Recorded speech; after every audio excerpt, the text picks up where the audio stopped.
Anche se le dinamiche specifiche possono essere molto complesse perché variano nel tempo, il petrolio, signori, ha avuto un ruolo significativo nella geopolitica del Medio Oriente, inclusi i conflitti fra Palestina e Israele. La regione del Medio Oriente, non è un segreto, no? È ricca di petrolio, il che la rende strategicamente importante per le nazioni dipendenti dall'energia, comprese molte potenze mondiali. Questa importanza strategica ha portato ad un coinvolgimento esterno negli affari della regione, inclusi quelli che riguardano il conflitto israelo-palestinese.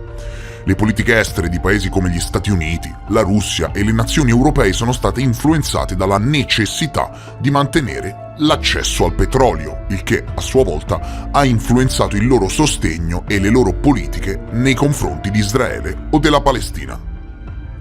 Vi ricordate quando dicevo che sono tutte guerre per procura delle superpotenze con diversi gradi di separazione? Vi ricordate quando vi ho parlato del panorama geopolitico mondiale facendo due semplici distinzioni? Si parla sempre di paesi dipendenti e paesi indipendenti. In che modo si accendono le dispute?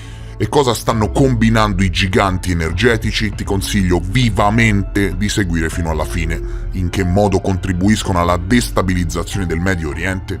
E quali sono le news che le fonti di informazione allineate al mainstream tendono a silenziare? Le trovi qui. La ricchezza derivante dal petrolio ha permesso ad alcuni paesi arabi di fornire supporto economico e in alcuni casi militare agli attori palestinesi. Questo sostegno ha influenzato la dinamica del conflitto, consentendo a volte una maggiore resistenza, perché di questo si parla, contro Israele. Hai mai sentito parlare della cosiddetta diplomazia del petrolio? Seguimi perché adesso ti metto davanti agli occhi una cosa molto rivelatrice. In alcuni momenti storici, i paesi produttori di petrolio hanno usato la diplomazia del petrolio come strumento politico, per esempio attraverso embarghi petroliferi o manipolando i livelli di produzione per influenzare l'economia globale.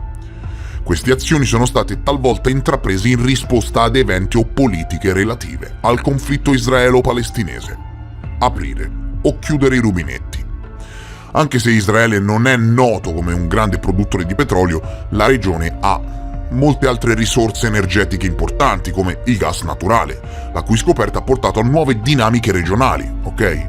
La competizione per il controllo delle risorse energetiche può accendere o infiammare le tensioni già esistenti. Se sei mio amico facciamo affari, se sei un paese dipendente quindi devi essere mio amico per forza, e se non vuoi essere mio amico e supporti il mio nemico, ti faccio la guerra. Questo in poche parole è quello che sta succedendo, in poche parole c'è stato un grande impatto sulle alleanze regionali. Paesi con interessi energetici comuni possono unirsi o dividersi nelle loro politiche verso il conflitto israelo-palestinese, a seconda di come le loro necessità energetiche influenzano la percezione dei propri interessi nazionali. Lo sai cosa è successo qualche giorno fa?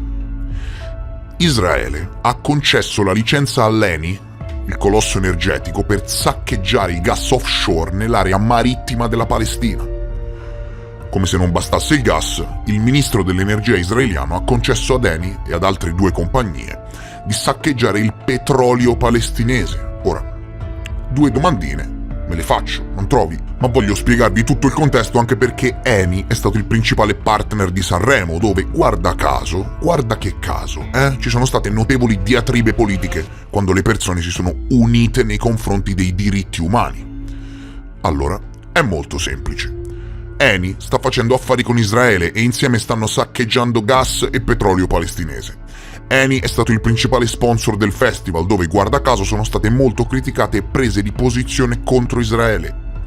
Eni e Rai sono strettamente legate e anzi è la stessa intelligenza artificiale a riferirci che Eni può utilizzare i canali Rai e quindi canali governativi per campagne pubblicitarie per migliorare la propria immagine pubblica spendendo grandissime quantità di denaro.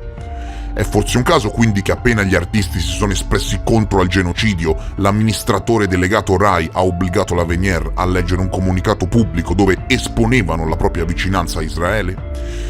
Come? Stai dicendo bingo? Esatto, in pochi, davvero in pochi sanno che dietro a quello che è successo ci sono interessi talmente enormi che non vi potete neanche immaginare. La Rai è la televisione pubblica dello Stato italiano. Chiaro, lo Stato italiano detiene il 100% delle quote Rai, ti è chiara questa cosa? Di conseguenza, chiedendo a GPT-4 veniamo a sapere che lo Stato italiano detiene circa il 30% delle quote complessive di Eni. Davvero ti meravigli di questo matrimonio fra il colosso energetico e la radio-televisione pubblica italiana? Ovvio che sono corsi ai ripari quando artisti ospiti si sono espressi contro il genocidio. Tutta questa vicenda comunque è emersa a fronte di una lettera inviata ad Eni da un grandissimo studio legale americano. Dovete sapere che martedì 6 febbraio lo studio legale statunitense Foley Hogg LLP ha inviato una lettera all'azienda petrolifera italiana Eni e ad altre 2 firme che operano nel campo energetico, avvisandole di non avviare alcun genere di attività nelle aree marittime della striscia di Gaza che costituiscono le ZEE, zone economiche esclusive della Palestina. A riferirsi a questo studio legale sono state diverse associazioni umanitarie palestinesi che si stanno opponendo a questo sfruttamento.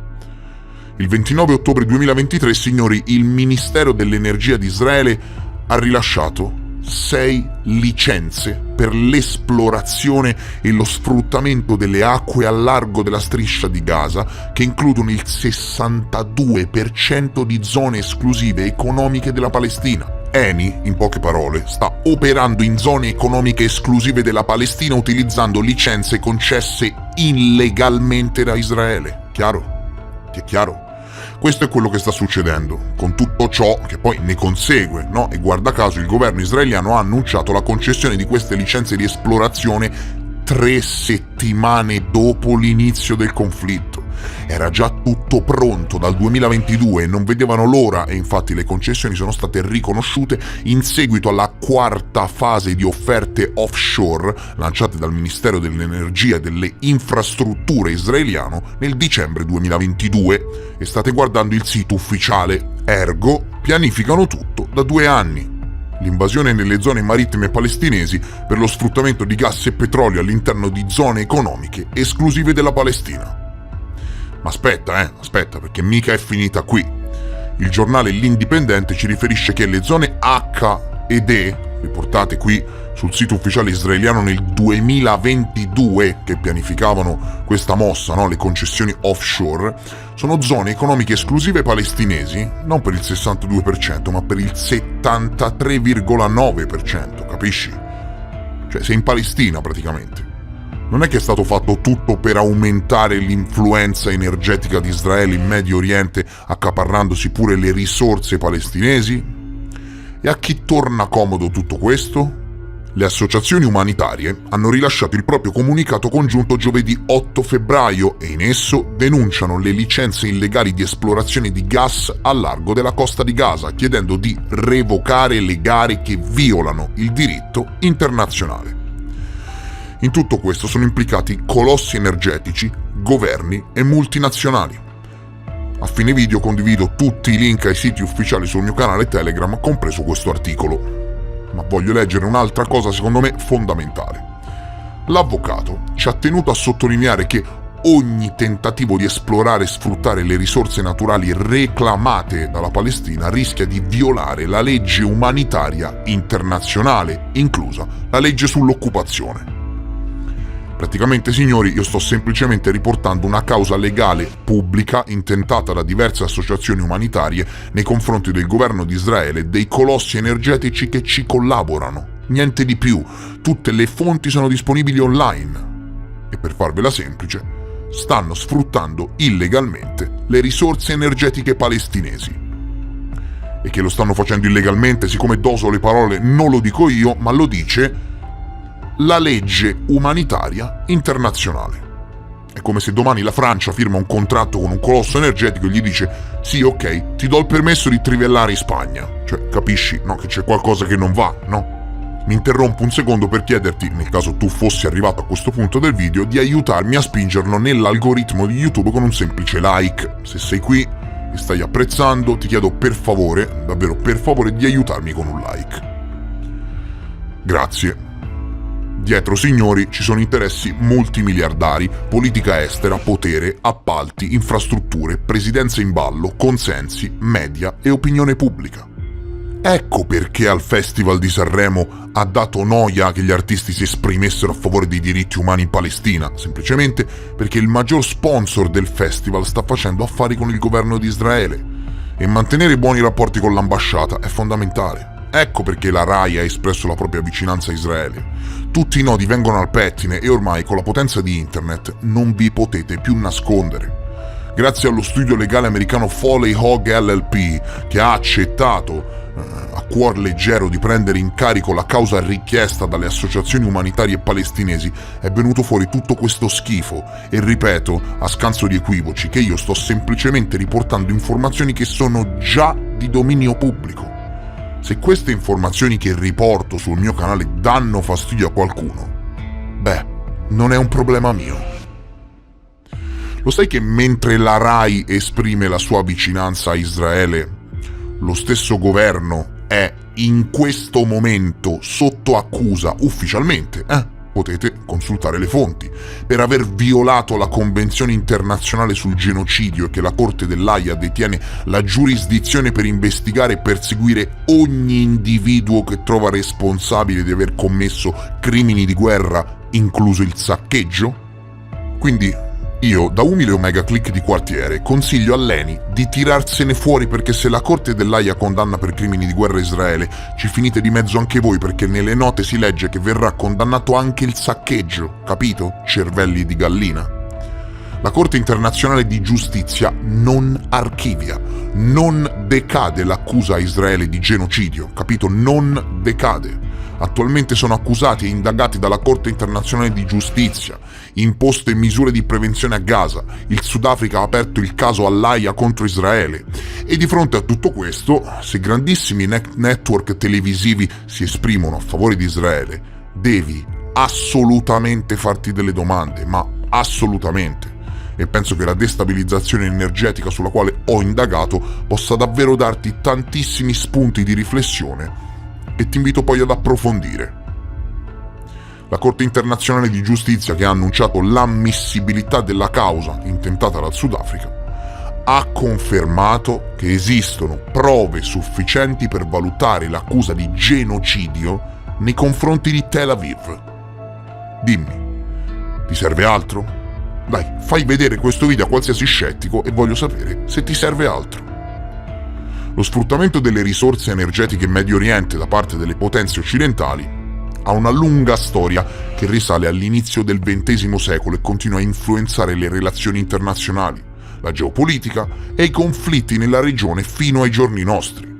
Questa dinamica complessa ha radici nel controllo e nell'accesso alle vaste riserve di petrolio nella regione, che sono tra le più grandi al mondo. Ecco perché è così preso di mira il Medio Oriente. Possiamo dire che lo sfruttamento delle risorse energetiche è un po' la chiave per comprendere la maggior parte delle tensioni geopolitiche nella regione. La lotta per il controllo delle risorse petrolifere, signori, ha portato a dispute su questioni di sovranità e conflitti territoriali, come evidenziato anche dalle tensioni fra Iran e Iraq, per esempio, o dalle dispute in zone ricche di petrolio come il Kuwait. L'ingerenza occidentale e la competizione fra superpotenze hanno spesso alimentato rivoluzioni e colpi di Stato. L'esempio più notevole, l'esempio che davvero fa scuola, signori, in merito al modus operandi delle potenze occidentali, è il colpo di Stato del 1953 in Iran, sostenuto dalla CIA e dal MI6 inglese, per rovesciare il primo ministro Mohammad Mossadegh, che dopo aver nazionalizzato l'industria del petrolio iraniana è stato rovesciato.